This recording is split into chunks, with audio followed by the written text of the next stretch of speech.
આ તરફ અમદાવાદની વાત કરીએ તો સાબરમતી નદીમાં પાણીનો ધસમસતો પ્રવાહ જોવા મળી રહ્યો છે. દરોઈ ડેમ અને સંત સરોવર ડેમમાંથી નવા નીર છોડાતા સાબરમતી ફરી જીવંત બની છે.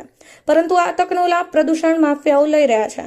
હાઈકોર્ટની તીવ્ર ઝાટકણી છતાં પણ નદીમાં કેમિકલયુક્ત પાણી છોડવાની હરકતો અટકાવવાની જગ્યાએ સતત વધી રહી છે.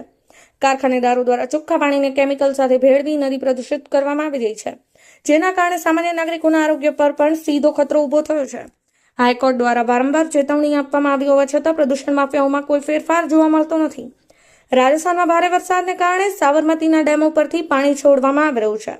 તરોઈ અને સંત સરોવર ડેમમાંથી અંદાજે 90 ક્યુસેક પાણી છોડાયું હતું, જ્યારે ગઈકાલે જ વાસણા બેરેજમાંથી 94,000 ક્યુસેક જેટલું પાણી 27 દરવાજા ખોલીને છોડવામાં આવ્યું હતું. આથી સાબરમતી નદી બે કાંઠે વહી રહી છે.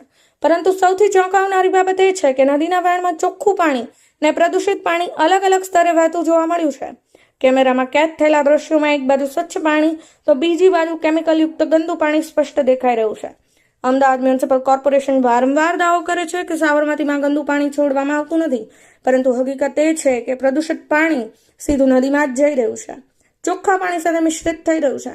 આ પરિસ્થિતિને કારણે એક તરફ પર્યાવરણને ખતરો છે તો બીજી તરફ નાગરિકોના આરોગ્ય પર પણ ગંભીર પ્રશ્નો ઊભા થયા છે. હવે જોવાનું એ રહેશે કે હાઈકોર્ટની તાજેતરની ઝાટકણી પછી પણ શું તંત્ર કડક પગલાં લે છે કે નહીં.